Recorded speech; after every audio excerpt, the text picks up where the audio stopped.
السلام علیکم دوستو، انسائیڈ بائی معظم فخر میں خوش آمدید۔ واقعی عمران خان کے استاد نواز شریف ہیں؟ یہ بات سن کے مجھے تو بہت حیرانی ہوئی اس وقت جب مریم نواز صاحبہ نے جلسے کے اندر اس بات کا اظہار کیا کہ عمران خان صاحب کے جو استاد ہیں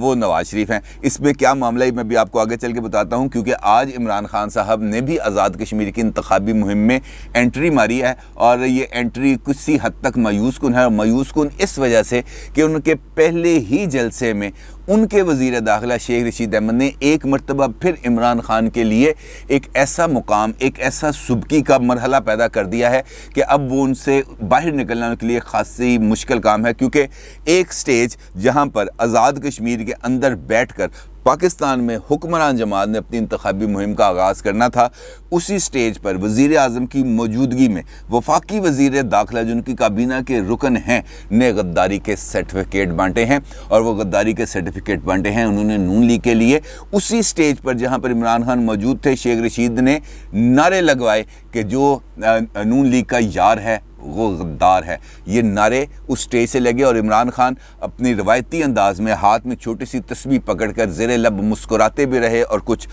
بڑبڑاتے بھی رہے، اور شاید وہ بڑبڑا کے کچھ پڑھ رہے ہوں گے، پڑھ کر انہوں نے کراؤڈ پر پھونکے شوکے ماری ہوں گے کہ یہ میری باتیں سن لے، کیونکہ جو انتخابی مہم ہے اس نے شروع ہونا ہے، شروع ہونے کے بعد ختم ہونا ہے، پھر کسی کی جیت ہوگی کسی کی ہار ہوگی، لیکن یہ جو غداری کے فتوے ہم بانٹنا شروع کر دیتے ہیں ہر مرحلے پر، یہ بہت ہی تکلیف دہ ہے، کیونکہ کچھ عرصہ پہلے یہ آزاد کشمیر کی انتخابی مہم اس وجہ سے بھی زہر آلود ہو گئی تھی کہ وہاں پر وفاقی وزیر امور کشمیر علی امین گنڈا پور نے ذوالفقار علی بھٹو شہید کو غدار کہا تھا، اور جس کے بعد سینٹ میں بھی اور میں ہنگامہ ہوا تھا، اور پیپلز پارٹی نے سندھ کے اندر بھی اس پر اچھا خاصا احتجاج کیا تھا۔ لیکن معاملہ یہ ہے کہ اگر ہم نے غداری کے سرٹیفکیٹ انتخابی جلسوں میں بانٹنے ہیں تو پھر ہمیں عدالتوں کو تالے لگا دینا چاہیے، قانون کی کتابوں کو جلا دینا چاہیے، شعور کی ساری کھڑکیاں اور دروازوں کو بند کر دینا چاہیے، کیونکہ ہم آگاہی نہیں چاہتے، ہم شعور نہیں چاہتے، ہم چاہتے ہیں کہ وہ بات جو ہمارے منہ سے نکلے وہی قانون ہو۔ ہم اپنے ہر مخالف کے لیے صرف اور صرف ایک ہی لفظ استعمال کرتے ہیں، غدار، اور اگر اب جلسوں کے اندر غدار کہنے کی روش نے اسی طریقے سے آگے بڑھتی رہی تو ایک وقت آئے گا جب یہ جو غداری کے سرٹیفکیٹ ہیں یہ انتخابی جلسوں سے نکل کر بازاروں میں آئیں گے، چوکوں میں آئیں گے، گلیوں میں آئیں گے، اور ممکن ہے کہ آپ کو بھی غدار کا یعنی عمران خان صاحب اور پی ٹی آئی کو بھی ایسے ہی القابات سے نوازا جائے، تو پھر آپ کو پتہ چلے گا کہ کسی کو اگر غدار کہا جائے، کسی کی حب الوطنی پر شک کیا جائے تو اس کے کیا نتائج نکلتے ہیں۔ الیکشن کو الیکشن رہنے دیں سر، اس کو ہمیں جنگ نہیں بنانا چاہیے، اور خاص طور پر وفاقی وزیر داخلہ جس کے ذمہ داری ہے انٹرنل سیکیورٹی، جس کی ذمہ داری ہے اس کے علاوہ اور بہت کچھ، وہ صرف جلسوں میں بیٹھ کر لوگوں کو غدار کہہ رہے ہیں۔ ذرا سی شرم نہیں، ذرا سی حیا نہیں۔ اصولاً تو عمران خان کو موقع پر ان کو کنڈیم کرنا چاہیے تھا کہ آپ وزیر داخلہ ہیں، آپ کو یہ بات کہنی چاہیے، لیکن کیا کریں، جیسا وزیر ویسا ہی وزیر اعظم۔ اب اس کے علاوہ میں اس پر اور زیادہ تنقید نہیں کر سکتا، کیونکہ آخرکار وزیر داخلہ مروا ہی نہ دینا کہ تھے۔ لیکن خیر، عمران خان نے بھی جلسے سے خطاب کیا، وہی روایتی دو باتیں کہ اپوزیشن این آر او مانگ رہی ہے، نواز شریف ملک سے چلے گئے، بہترین ایکٹر ہیں، اور ایسی زبردست ایکٹنگ کی کہ شیریں مزاری بھی کابینہ کے اجلاس میں رو پڑی۔ میں خود بڑا پریشان ہوا، میں نے ان کو بھجوا دیا کہ یہیں کہیں ہمارے گلے نہ پڑ جائے، لیکن اس کے علاوہ لیکچر کے علاوہ ان کی تقریر میں اور کچھ نہیں تھا، اور آزاد کشمیر کے لوگوں کے لیے صرف ہیلتھ انشورنس کا لارا تھا، اور اس کے بعد تقریر ختم ہوگی، انہوں نے اپنے کینڈیڈیٹس کا اعلان کیا، لیکن جو انہوں نے اپنی انتخابی مہم کے آغاز کے لیے مقام چنا وہ مقام تھا باغ۔ اور آپ کو یاد ہے کہ پچھلے ویلاگ کے اندر میں نے آپ کو بتایا تھا کہ عمران خان صاحب کی ایک اے ٹی ایم ہے جو اس وقت وزیر اعظم بننے کی دوڑ میں شامل ہیں، اور وزیر اعظم بننے کے لیے وہ بڑی تگ و دو کر رہے ہیں، وہ ہے سردار تنویر الیاس صاحب، اور اسی حلقے سے وہ الیکشن لڑ رہے ہیں، لہٰذا عمران خان نے اپنی اے ٹی ایم سردار تنویر الیاس صاحب کے حلقے سے انتخابی مہم کا آغاز کیا ہے، اور دیکھتے ہیں کہ اب ان کی انتخابی مہم سے سردار تنویر الیاس کو یا پی ٹی آئی کو کیا فائدہ ہوتا ہے۔ ویسے جو تاریخی طور پر تو یہی ہے کہ جو وفاق میں حکمران ہوتا ہے وہی آزاد کشمیر میں بھی حکمران ہوتا ہے، لیکن مجھے لگ رہا ہے کہ اس مرتبہ شاید کچھ مقابلہ وہاں پر ٹف ہونے جا رہا ہے۔ خیر، جس طرح میں نے آپ سے اپنی گفتگو کے آغاز میں آپ کو بتایا کہ عمران خان کے سب سے بڑے استاد نواز شریف ہیں، یہ کہنا ہے مریم صاحبہ کا، جنہوں نے آج ڈڈیال میں جلسے سے خطاب کرتے ہوئے یہ بات کی۔ لیکن اس کے ساتھ ساتھ انہوں نے یہ وجہ کیا تھی میں آپ کو بتا دوں، لیکن انہوں نے بھی یہ جو باغ کا مقام پر انہوں نے عمران خان نے اپنی انتخابی مہم کا آغاز کرنے کا فیصلہ کیا، انہوں نے اس پر بھی عمران خان کے ساتھ یہی بات کی کہ عمران خان نے اپنی ایک ATM ڈھونڈ لی ہے، کیونکہ عمران خان وہاں جاتے ہیں جہاں پیسہ ہوتا ہے، اور جو ATM ہے اس کے پاس یقینی طور پر پیسہ ہی ہوتا ہے۔ ان کا یہ کہنا تھا کہ نواز شریف صاحب نے ملک میں بنائی موٹر ویز، جو ہے نواز شریف صاحب ہے انہوں نے بنائے بجلی کے کارخانے، انہوں نے کیا سی پیک پر کام کا آغاز کیا، ڈیم بنوانے کا آغاز کیا، اور آج عمران خان صاحب وہی موٹر ویز، وہی ڈیمز انہی کا افتتاح کر رہے ہیں۔ اور اب موقع تو یہ آ گیا ہے کہ انہیں قرض لینے کے لیے جو نواز شریف کے بنائے ہوئے پروجیکٹس ہیں ان کو گروی رکھنا پڑ رہا ہے۔ تو اس پر مریم صاحبہ نے کہا کہ عمران خان تم مان لو کہ تمہارے استاد نواز شریف ہیں، کیونکہ نواز شریف صاحب یہ اگر کام کر کے نہ دکھاتے تو تمہیں پتہ ہی نہیں چلتا کہ یہ جو کام جن پر تم تنقید کرتے رہے ہو کہ قومیں موٹر وے سے نہیں بنتی، قومیں پلوں سے نہیں بنتی، قومیں میٹرو سے نہیں بنتی، اگر یہ نہ ہوتا تو آج آپ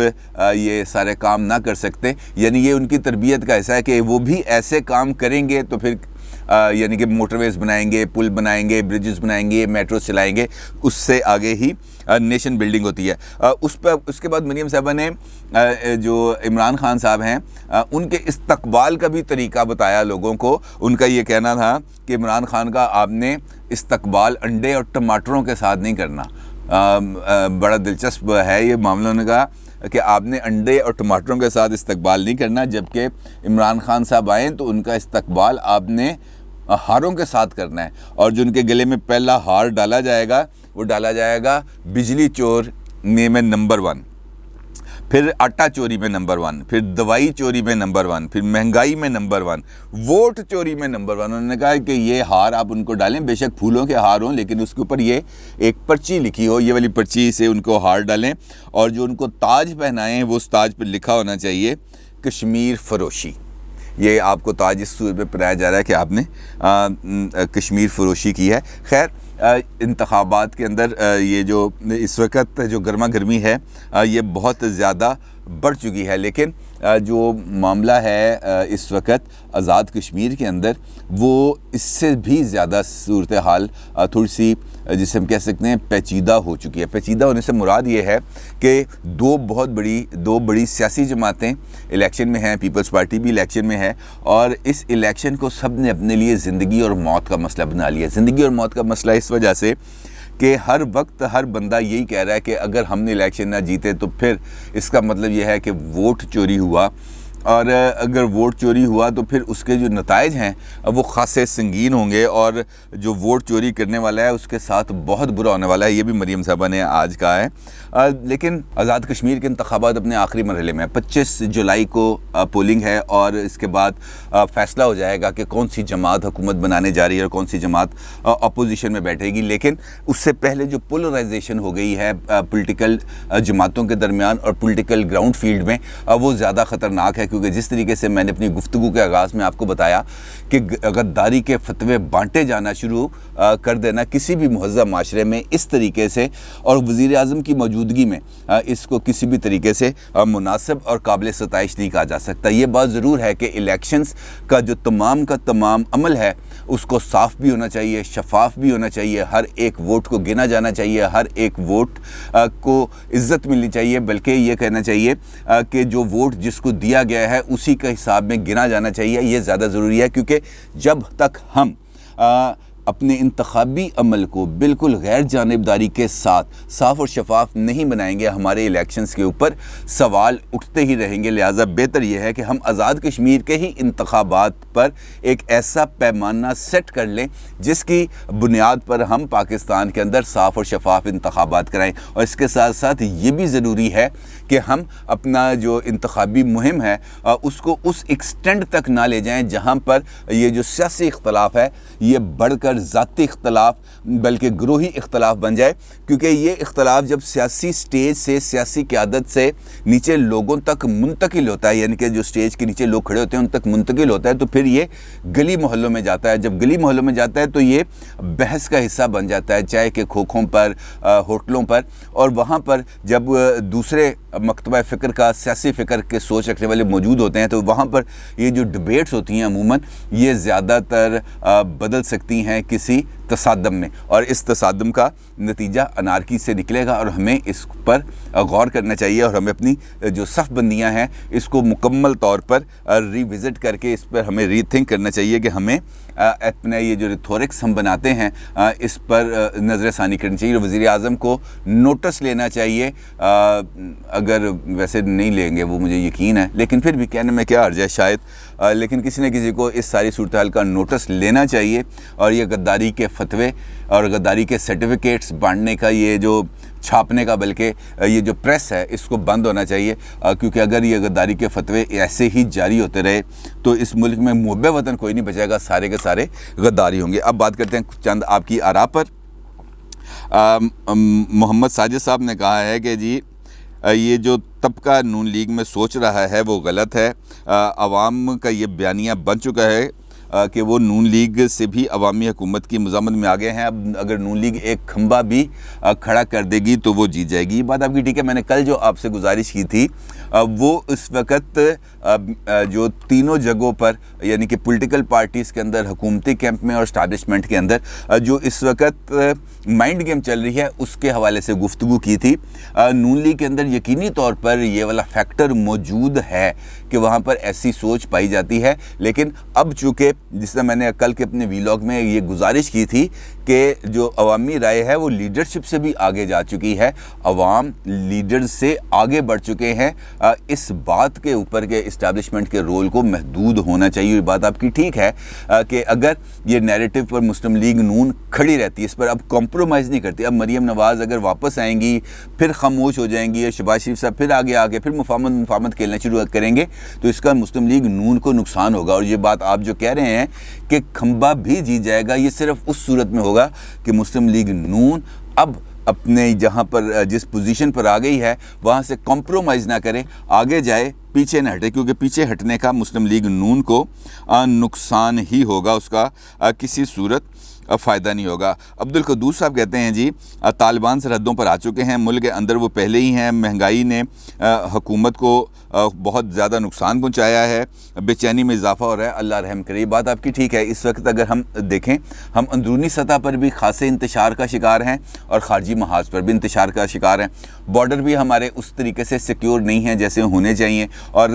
ہمارے اندر یہ جو اس وقت کنفیوژن ہے کہ ہمیں کون سی پوزیشن لینی چاہیے، خاص طور پر افغانستان کے حوالے سے، وہ زیادہ تشویشناک ہے. کیونکہ اگر ہم ایک واضح پوزیشن لے لیں،